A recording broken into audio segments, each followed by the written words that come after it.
Someone asked me the other day, and I think I mentioned this last week, what are you preaching on whenever everybody gets back together for your regathering service? And I said, well, Genesis chapter 18, because this past week I preached Genesis 17. And that's what we do here at Lookout Valley Baptist Church. We preach verse by verse through whole books of the Bible. It's called expositional preaching. What that means is sometimes, and it just so happens in the providence of God, that on the Sunday we regathered publicly together, we're going to be looking at 2 chapters this morning that are going to be difficult. They're hard chapters of the Bible, but with expositional preaching, we don't skip over the difficult things. We don't skip the hard chapters. Now, I believe the Lord led my heart last fall in 2019 to preach through the whole book of Genesis in one calendar year. And what that meant was I knew there would be times when we would preach through large sections, and that's one of the Sundays we find ourselves in. We're going to look at 71 verses this morning. So again, I hope your slow cooker's on low. We're not going to be able to look at every detail of every verse, but I'm going to hit the highlights and unfortunately some of the lowlights of Genesis 18 and 19, as the case may be. On August 20, 1940, Sir Winston Churchill stood before the British House of Commons, and he delivered a speech just under 1 year after England had declared war on Nazi Germany. And in that speech, he made this profound assessment of the war effort up to that point. He said, quote, "Never in the field of human conflict was so much owed by so many to so few." Now, what he was giving tribute to in that speech was the bravery and the courage of the Royal Air Force of England, as those fighter pilots and bomber pilots had literally begun to turn the tide of the war because of their devotion. Well, after prolonged applause and cheers, as only the British House of Commons can do, after he made this statement, Mr. Churchill continued. He said, quote, "All hearts go out to the fighter pilots whose brilliant actions we see with our own eyes day after day, as they inflict shattering blows upon the whole of the technical and war-making structure of the Nazi power." You see, the people of Great Britain had their eyes peeled to the news reports and the newsreels and the film clips that were coming their way really on a daily basis with updates and information about the war effort. They knew of the bravery. They knew of the devotion of those British Royal Air Force pilots in the face of tyranny. But as we see in our passage before us today, there will be one, namely Abraham, who goes on behalf of the many, the inhabitants of Sodom and Gomorrah. They had no idea the petition and the intercession he was warring on their behalf. I've entitled my sermon this morning, "So As by Fire." If you're here or watching on our live stream, you can take your smartphone out and go to lookoutvalley.org/live. You can follow along the sermon outline and the scriptures there as we go through the message today. I get this title from actually the Apostle Paul in 1 Corinthians chapter 3. In 1 Corinthians chapter 3, Paul compares and he contrasts how different believers live their lives and their works on the foundation of Christ. And he compares them like this. He said, "Some build on the foundation of Christ with gold, silver, and precious stones. Others build on the foundation of Christ with their lives and with their works, with wood, hay, and straw. And when the fire of judgment comes, gold, silver, and precious stones, those are purified in the fire. But those who build on the foundation of Christ with wood, hay, and straw, those works are consumed by the fire." And then Paul says this, "They're saved, but so as by fire." In other words, their hairs are singed from the fires of judgment. The smoke is still strong on their clothes. They're saved literally by the skin of their teeth. And we're going to see this same experience with Abraham's nephew Lot. He's saved from the fiery judgment of God, but so as by fire. Again, a long passage in front of us today. There are 5 things in particular I want to point out as we consider these 2 chapters together. Before we get to that climactic conclusion of the judgment of Sodom and Gomorrah, I want us to consider the compassionate condescension of God, namely Jesus, in the lives of Abraham, and particularly his wife, Sarah. The first truth I want us to see this morning is this. Number 1, the illumination of the promise. The illumination of the promise. We've seen God illuminate and affirm his promise, his covenant to Abraham multiple times throughout our study in these chapters of the book of Genesis. But here, this morning, in this text, he is particularly going to illuminate his promise of descendants, his promise of a seed, not just to Abraham, but specifically to his wife, Sarah. Now, let's read the first 15 verses of chapter 18. Look in the Bible as I read out loud. The Bible says this, "And the Lord appeared to him," that's Abraham, "by the oaks of Mamre, as he sat at the door of his tent in the heat of the day. He lifted up his eyes and looked, and behold, 3 men were standing in front of him. When he saw them, he ran from the tent door to meet them and bowed himself to the earth and said, 'O Lord, if I have found favor in your sight, do not pass by your servant. Let a little water be brought, and wash your feet, and rest yourselves under the tree, while I bring a morsel of bread, that you may refresh yourselves, and after that you may pass on, since you have come to your servant.' So they said, 'Do as you have said.'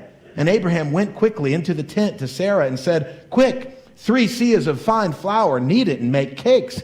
And Abraham ran to the herd and took a calf, tender and good, and gave it to a young man who prepared it quickly.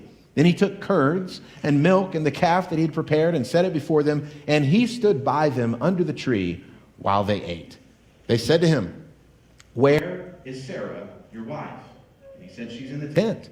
The Lord said, 'I will surely return to you about this time next year, and Sarah, your wife, shall have a son.' And Sarah was listening at the tent door behind him. Now Abraham and Sarah were old, advanced in years. The way of women had ceased to be with Sarah. So Sarah laughed to herself, saying, 'After I'm worn out, my Lord is old, shall I have pleasure?' The Lord said to Abraham, 'Why did Sarah laugh and say, shall I indeed bear a child now that I'm old? Is anything too hard for the Lord? At the appointed time, I will return to you about this time next year, and Sarah shall have a son.' But Sarah denied it, saying, 'I did not laugh.' So she was afraid. He said, 'No, but you did laugh.'" Most of you are probably familiar with the midday practice that happens in really what we understand as Hispanic countries, known as a siesta. But that practice of a siesta, this midday nap in the heat of the day, really didn't originate in Central or South America. It originated in the ancient Near East, in the region where Abraham is. And that's what it seems that's happening in Abraham's life here, is that he's actually having a siesta. He's been working throughout his herds, throughout the day. It's now the heat of the day. The sun is at its highest point, and he's resting and relaxing under the oak trees in the cool of the shade. And what happens is he sees 3 men approaching him. I told you 2 weeks ago, if you were watching and listening, that there's something in the Bible called a theophany. A theophany is a manifestation of God, a visible, sometimes physical manifestation of God before his people. We see it in the burning bush. We see it with the fiery column with the Israelites in the wilderness. And we saw it 2 weeks ago as the angel of the Lord, a manifestation, I believe, a Christophany, a pre-incarnate vision of Christ, appeared to Hagar, Sarah's handmaiden. Well, I believe this is also a theophany. And the reason I believe that is because the first word is the Lord appeared to Abraham. You see in your scripture there, it's all caps, Lord. That's an indication in the English that the Hebrew word underneath there is Yahweh or Jehovah. It's the personal name of God. So this is indeed a theophany. And I believe it's a Christophany. I believe this is Jesus Christ, the second person of the Trinity, coming, flanked by an angelic being on each side, come to visit Abram. And Abraham, what does he do? It's the heat of the day, but he hops up and he goes into full-on hospitality mode. He seems to recognize immediately that these are not just run-of-the-mill house guests. So he prepares a meal big enough to feed a small army, not just 3 men. And he welcomes them, and he stands by them, almost at attention, ready to serve as they're eating the meal he's prepared. And I think because of the fact that this is the Lord, all the fuss he makes over them is not inappropriate in the least. Now, many scholars believe this very encounter is what inspired the author of Hebrews in Hebrews chapter 13 to write these words: "Do not neglect to show hospitality to strangers, for thereby some have entertained angels unawares." So he stands by them, ready to serve. And when they finally engage Abraham in conversation after eating the meal, they bring up his wife, Sarah. What do they say? Again, verse 9, they said to him, "Where is Sarah, your wife?" And he said, "She's in the tent." This visit from Jesus and these 2 angelic beings was to strengthen Sarah's faith. And now in chapter 17, we saw how God had visited Abraham and reaffirmed and re-illuminated him to the very promises and the covenant that he had made with Abraham. Somehow or other, apparently the message didn't get to Sarah. God told Abraham, you and Sarah are going to have a son. But maybe Sarah wasn't told. I don't know, maybe if Abraham suffered from that male condition of not being able to communicate. I mean, I know there have been many times Amy's come to me and said, hey, did you know so-and-so's in the hospital? Yeah, I knew that. Why didn't you tell me? Oh, I thought I told you. Any other men like me? Okay, you don't have to raise your hand. Yeah, we have a failure to communicate. Maybe that was Abraham's problem here.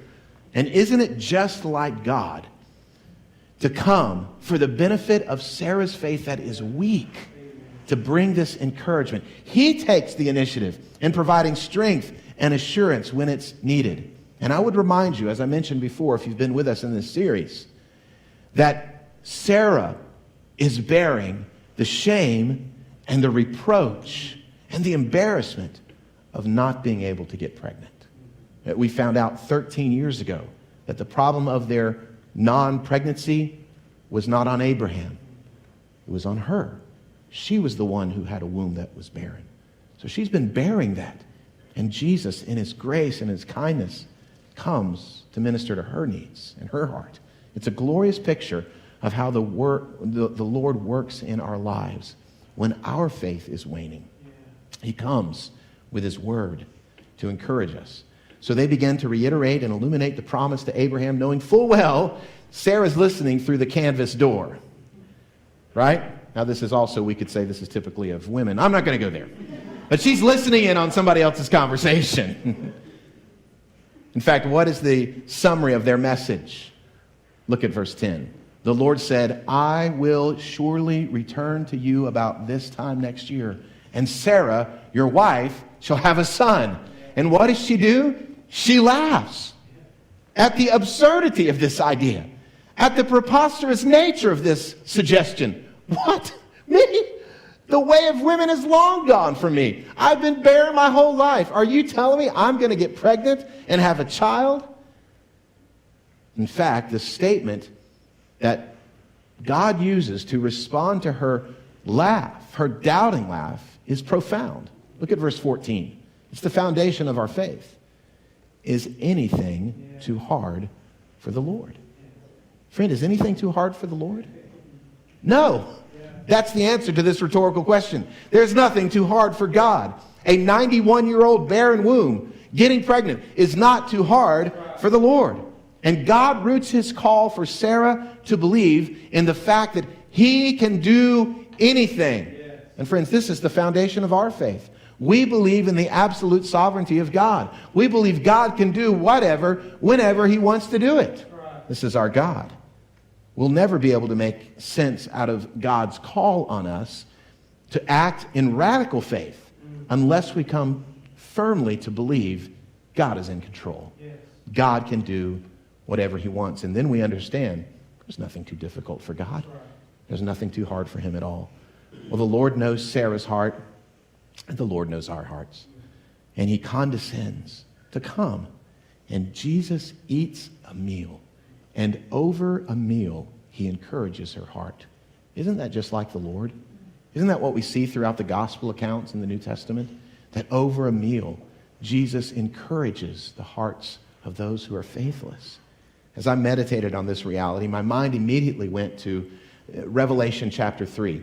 In chapter 2 and chapter 3 of Revelation, we have 7 specific messages from Jesus himself to 7 real historical churches. And the last message is to the church in Laodicea in the end of chapter 3. And to the church of Laodicea, he says, I know your works, that you're neither hot nor cold. You're lukewarm as a church. And because of your lukewarm nature, because of your duplicity in this world, you make me sick. I want to vomit you out of my mouth. But then a word of grace, a word of hope. And it's the same word he would speak to us. What does he say in verse 20 of Revelation 3? Behold, I stand at the door and knock. If anyone hears my voice and opens the door, I will come in to him and eat with him and he with me. What Jesus was saying to the church at Laodicea is the same thing he would say to the church in Lookout Valley. If there's a single one of you who wants to move from the lukewarm nature, from having your foot in both worlds, to being hot for the Lord, I will come into you. I will dine with you. I will have personal table for two, a reservation just for us, and build that intimacy. He did it for Sarah. He'll do it for you. That's the first thing I want to point out this morning, and that is the gracious illumination of God's promise for his people. That as we continue through this chapter this morning, we'll notice Abraham makes the intercession for the people. He makes an intercession for people. As the meal concludes, and as the Lord and the two angels have encouraged Sarah's heart, the three of them get up to depart, to go on their way. And as is the custom still, even to this day, a Near East guest would be walked out by the host, and they would go part of the way on their journey and walk with him. We see Abraham do the same thing as they're walking. And on their journey, as they walk together, these three men reveal God's plans for the cities of Sodom and Gomorrah to Abraham on the way. Let's read from verse 16 to the end of this chapter. Then the men set out from there, and they looked down towards Sodom. And Abraham went with them to set them on their way. The Lord said, "Sure, shall I hide from Abraham what I'm about to do? Seeing that Abraham shall surely become a great and mighty nation, and all the nations of the earth shall be blessed in him.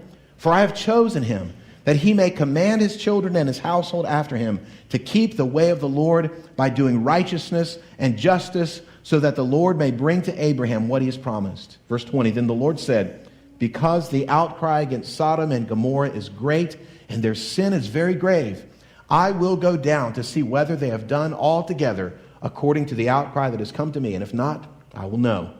So the men turned from there and went towards Sodom, but Abraham still stood before the Lord. Then Abraham drew near and said, "Will you indeed sweep away the righteous with the wicked? Suppose there are 50 righteous within the city. Will you then sweep away the place and not spare it for the 50 righteous who are in it? Far be it from you to do such a thing, to put the righteous to death with the wicked, so that the righteous fares the wicked. Far be that from you. Shall not the judge of all the earth do what is just?" And the Lord said, "If I find at Sodom 50 righteous in the city, I will spare the whole place for their sake."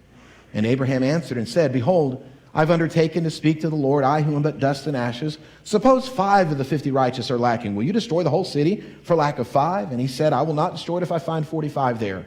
Again he spoke to him and said, "Suppose 40 are found there." He answered, "For the sake of 40 I will not do it." And he said, "Oh, let not the Lord be angry, and I will speak. Suppose 30 are found there." He answered, "I will not do it if I find 30.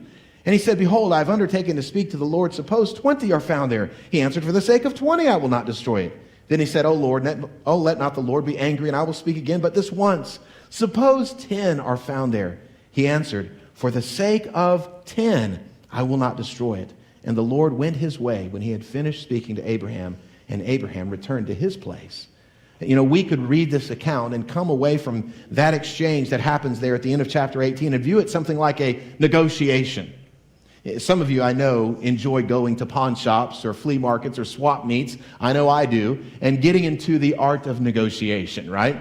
How much do you want for that? Oh, really? Well, I don't think that's worth near that much. I'll give you half. Half? There's no way I could sell it for that little. And it goes back and forth. Anybody else been involved in that kind of banter before? Of course you have. And we could look at this and we could think, well, if you're a car salesman, you exactly have been involved in that, right, Aaron? And we can be involved in this kind of banter and think, well, this is what's happening here, that it's a negotiation between Abraham and Jesus. But friends, that's not at all what's happening here. Abraham was concerned with the plight of those who would be judged. Why? Because God first revealed to him their plight. In other words, it was God who initiated Abraham's concern. Abraham would not have been concerned about the judgment coming unless God had told them the judgment was coming. God himself prepared the way for Abraham's intercession. He's the one that brought it up. He takes the initiative. Charles Spurgeon, great preacher from the 19th century, compared our intercessory prayer for particularly the lost to carrier pigeons. Now, some of you don't know what a carrier pigeon is, or a homing pigeon as they're sometimes called. I've got a picture of a carrier pigeon with this nice little pigeon backpack on. And basically these birds that are homing pigeons, when they are at home, that's their home. And they know, they develop these signals that they're able to navigate from as far away as 1,000 miles away and always find their way back home. These birds were used particularly in times of war. They were taken in cages to the front lines of the war, and then messages would be written on little pieces of paper, put in the backpack, and then sent back home so that the homeland would know what's happening. Here's what Charles Spurgeon said, as only he can, comparing intercessory prayer to carrier pigeons. He says, true prayers are like those carrier pigeons which find their way so well. They cannot fail to go to heaven, for it is from heaven that they came. They are only going home. Friend, when you feel impressed to pray for someone, when you feel impressed to intercede for someone who is lost or who is weak or who is feeble, know for certain those prayers find their way back to heaven. You know why? Because that's where they originated. They're simply going back to where they came from. And this is the prayers that were prompted in Abraham's heart. His words of intercession were originated in God. You know, sometimes we can develop a fatalistic view of God. We who hold high the sovereignty of God, that God is one who in his foreknowledge and his providential decrees knows all and decrees all that happens. We can become kind of fatalistic in that. Well, if God decreed it's going to happen, what's the worth in our prayers? Friends, God calls us to pray. And our prayers move his heart. And so we're called to pray and to intercede, particularly for those who are on the verge of impending doom and judgment. Well, I want to point out two more things before we move into chapter 19 about this intercession. First of all, this intercession was based on the character and the nature of God. And it's always good in our prayers to remind ourselves, as we're reminding God of his nature, that he's just and he's righteous and he's fair and he's good. Here's what Abram says in verse 25. He says, far be it from you to do such a thing, to put the righteous to death with the wicked, so that the righteous fares the wicked. Far be that from you. Shall not the judge of all the earth do what is just? Abraham is appealing in his prayer to the justice of God, the righteousness of God. He's absolutely convinced that God will do what's fair and right and good. And I'm here to tell you, there's not a judge who sat behind any bench in the history of humanity that is as fair and righteous as good as our God. Well, the other thing I'd like to point out here that happens is what's known as the principle of substitution. Did you catch that? So Abraham appeals to God and says, Lord, what if there's 50 righteous, then 45, then 40, then 30, then finally 20 and 10? If there are just 10 righteous people in the city of Sodom, would you substitute the righteousness of the few for the wickedness of the many? Would you, God, in your justice, substitute their righteousness of the minuscule number for the wickedness of the many? Do we see God doing this anywhere else in the economy of God? That he substitutes the righteousness of one for the wickedness of many? Well, friend, if you're a believer in Jesus Christ this morning, he's done that for you. He's taken the very righteousness of his own son, Jesus, and he substituted his righteousness for your wickedness, your sinfulness for his goodness. This is the grace of our God. Abraham's praying for God to withhold judgment based on this principle of exchange and substitution. But as we move now into chapter 19, friends, we're going to see some very graphic and disturbing material this morning.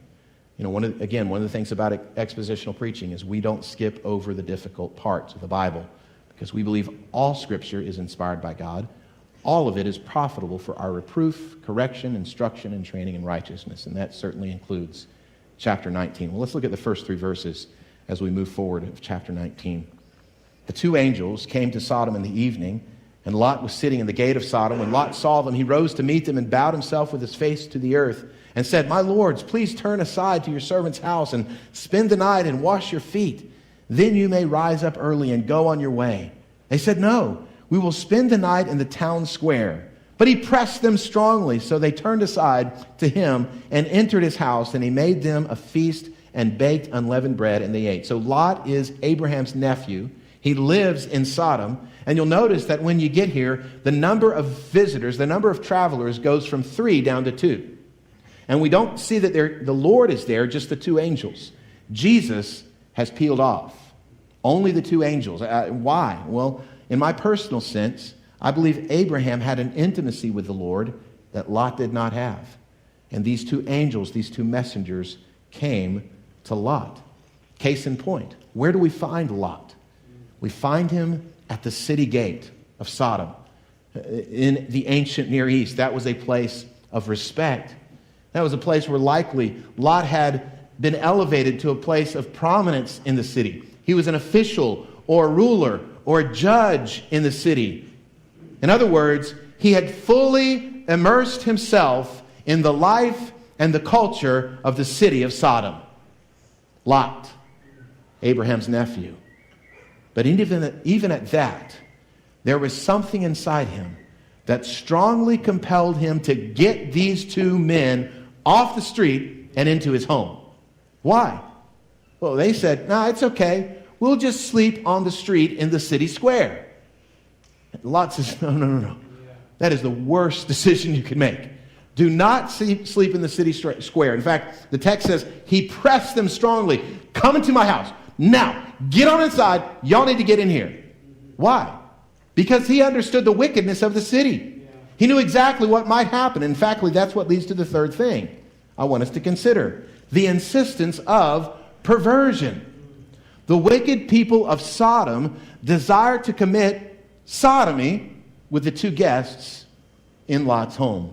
In fact, they insisted upon it, intending to force themselves upon Lot's guest. What do we call it when you sexually force yourself on someone else? Rape. This is a gang rape they want to do to these two men. And notice how the text continues, verse 4. But before they laid down, the men of the city, the men of Sodom, both young and old, all the people to the last man, surrounded the house. And they called to Lot, "Where are the men who came to you tonight? Bring them out to us that we may know them." Lot went out to the men at the entrance, shut the door after him, and said, "I beg you, my brothers, do not act so wickedly. Behold, I have two daughters who have not known any man. Let me bring them out to you, and do to them as you please. Only do nothing to these men, for they have come under the shelter of my roof."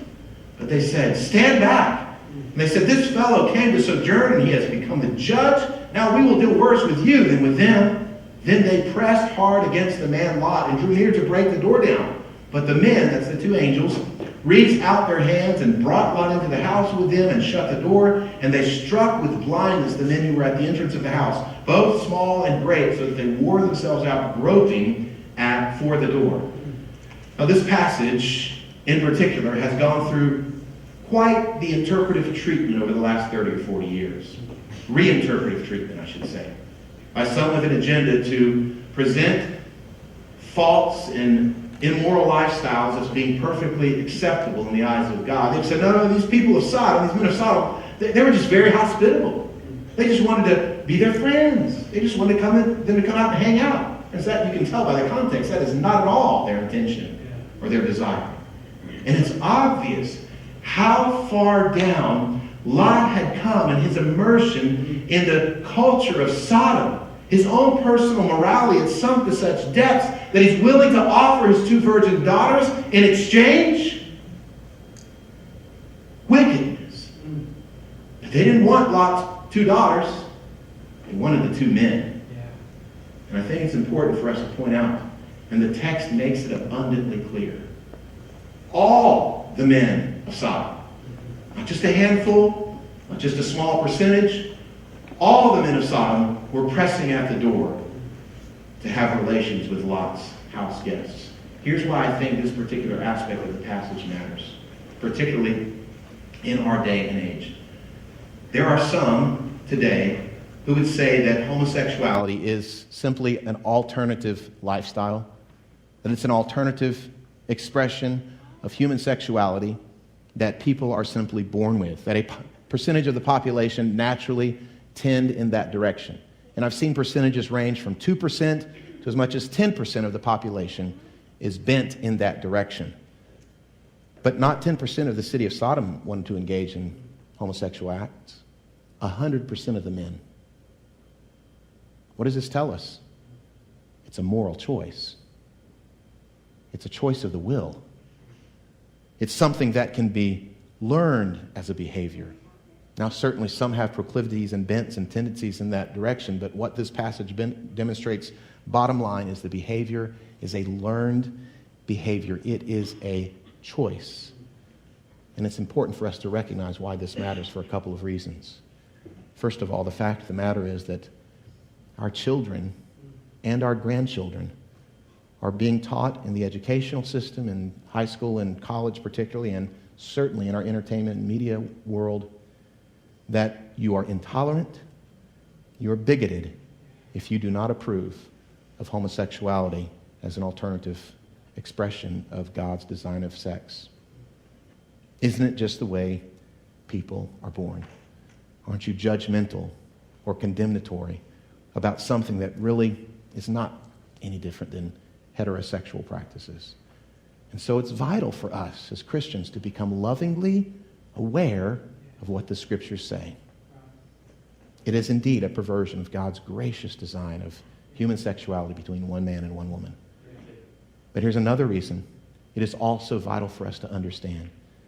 Because as this practice is continued to be accepted and incorporated into the fabric of our nation, as we watch the profound shift occur before our very eyes over the last 5 to 10 years, friends, we're not going to have to worry about governmental overreach because of a protection from a virus to stop churches from meeting.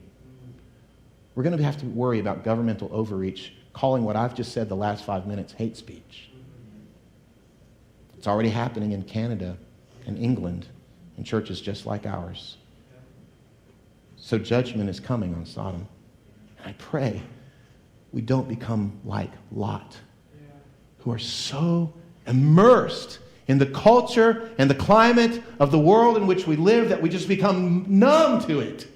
He's numb to it. Judgment's coming on Sodom. But friends, hear me. Judgment's coming on America. Judgment's coming on Canada. Judgment's coming on China. And not for starting in Wuhan, the coronavirus. For wickedness against God. Judgment is coming on the whole earth. It is certain and sure. But hear me. God will save a remnant. God will save in His grace. And that leads to the fourth thing I want to point out this morning. The initiative for protection. These two messengers of God, they take the initiative to protect Lot. Even though he's become immersed in the culture, they save him from pending doom and judgment. And his household. Let's read verses 12 through 22. Then the men said to Lot, "Have you anyone else here? Sons-in-law, sons, daughters, or anyone you have in the city? Bring them out of the place. For we are about to destroy this place, because the outcry against its people has become great before the Lord, and the Lord has sent us to destroy it." So Lot went out and said to his sons-in-law, who were to marry his daughters, "Up, get out of the place, for the Lord is about to destroy the city." But he seemed to his sons-in-law, to be jesting. He's just joking. Verse 15, as morning dawned, the angels urged Lot, saying, "Up, take your wife and your 2 daughters who are here, lest you be swept away in the punishment of the city." But he lingered. So the men seized him and his wife and his 2 daughters by the hand, the Lord being merciful to him. And they brought him out and set him outside the city. And as they brought them out, one said, "Escape for your life. Do not look back or stop anywhere in the valley. Escape to the hills, lest you be swept away." And Lot said to them, "Oh no, my lords. Behold, your servant has found favor in your sight. You've shown me great kindness in saving my life, but I cannot escape to the hills, lest the disaster overtake me and I die. Behold, this city is near enough to flee to, and it is a little one. Let me escape there. Is it not a little one? And my life will be saved." He said to him, "Behold, I grant you this favor also, that I will not overthrow the city of which you've spoken. Escape there quickly, for I can do nothing till you arrive there." Therefore the name of the city was called Zoar. Do you see Lot's hesitancy? His life and his heart and his soul become so intertwined with the city of Sodom. The text said he was lingering there. In my mind's eye, I saw this kind of as a movie scene. You may have seen scenes like this in television or movie where somebody's childhood home that they've lost or something, and the movers have come, the house is empty, and the main character's just kind of standing there looking at the empty shell of a house. That's what he is. He's captivated by the fact, this is my home. And literally the text says they had to seize him. His attachment is so strong, he can't bring himself to walk out the door. He hesitated, not because he didn't believe that judgment was coming. He hesitated because he was so wrapped up in the lights of Sodom. Lot's heart has been compromised. So he whines and he begs till he's literally dragged to safety. As I thought about this, I couldn't help but think of Jesus' words in John 6. In John 6, Jesus describes the process involved in every single individual who comes to faith in Christ. That's me and you, if you're a believer. What's the process? He said this in John 6:44. No one can come to me unless the Father who sent me draws him. That word there for draw is sometimes translated dragged. It was used as one who would pull water from a well as that bucket was dipped down deep, and they would fill it up, and the weight of that water, the gravity would pull it down, and they would drag that water up from the well. Friends, the same thing happened when you were saved. The attraction and the gravity of this world and of your selfishness and your sin pulled you from Christ. But God in His grace, God in His mercy, pulled you to Jesus. It's God who takes the initiative in Lot's protection and seizes him and saves him. But that leads to the final thing I want us to see. Number 5, the implementation of punishment. The judgment of God does fall on the city of the plains. Let's read about it in verses 23 and following. The sun had risen on the earth when Lot came to Zoar. Then the Lord rained on Sodom and Gomorrah sulfur and fire from the Lord out of heaven. And He overthrew those cities and all the valley and all the inhabitants of the cities and what grew on the ground. But Lot's wife behind him looked back, and she became a pillar of salt. And Abraham went early in the morning to the place where he had stood before the Lord, and he looked down toward Sodom and Gomorrah and toward all the land of the valley. And he looked, and behold, the smoke of the land went up like the smoke of a furnace. So it was that when God destroyed the cities of the valley, God remembered Abraham and sent Lot out of the midst of the overthrow when He overthrew the cities in which Lot had lived. The inhabitants of those cities of Sodom and Gomorrah had no idea when they woke up that morning it would be their last day on earth. They had no idea that the fires of judgment were coming. And I want you to know something. This record of this event in Genesis chapter 19, it's not a literary metaphor. It's not a fictional story. It's a historical event. It actually happened. How do we know it actually happened? Because do you believe in Jesus? Well, Jesus referred to it as a historical event, as actually happening. He referred to it in Luke chapter 17 as being descriptive of what will happen when the final judgment comes on the earth. Here's what he said in Luke 17, beginning of verse 28. Likewise, just as it was in the days of Lot, they were eating and drinking, buying and selling, planting and building. Sound familiar? But on the day when Lot went out from Sodom, fire and sulfur rained from heaven and destroyed them all. So will it be on the day when the Son of Man is revealed. When the judgment does come, and it's coming, when Christ returns, and He's returning, it will be just like in the days of Lot. And the question is this: will God find you on that day like Abraham, pleading at the throne of grace for those who are under His judgment, praying for the lost in our city, in our families, asking God to show mercy, to show kindness to those on the behalf of the righteousness of another? Or will you be like Lot, who's so immersed in the world, who's built on your life with just wood, hay, and straw that you're saved literally so as by fire? Or will you be like this third person? Jesus goes on to say in verse 32, one of the shortest verses in the Bible, 3 words. He says this: remember Lot's wife. Remember Lot's wife? She was so attached. She so longingly loved the world in which she had lived. She had enjoyed all of the things that this world provides.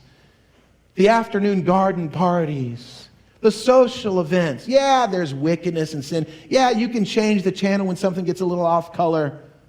But she was so attached to this world. She saw the mercy of God before, and she looked back longingly, and she was incinerated in the judgment of God.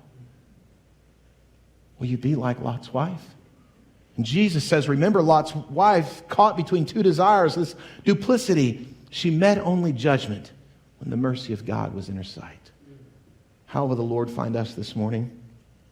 As a church in the midst of a wicked and crooked generation, one that stays true to the truth, pleading with God for His mercy and grace, knowing that God's judgment is right and it's good. Now, let me point out one other thing. Look at verse 29 one more time as we close. This principle of substitution, we see it here at the end of the event. So it was that when God destroyed the cities of the valley, God remembered Abraham. Sent Lot. God saved Lot because of Abraham. I'm wondering, who will God save because of you? Who will God save because of you? And that leads to my last thought. Seek the Lord while He may be found. Call upon Him while He is near. Let the wicked forsake his way and the unrighteous man his thoughts. Let him return to the Lord that He may have compassion on him, and to our God, for He will abundantly pardon.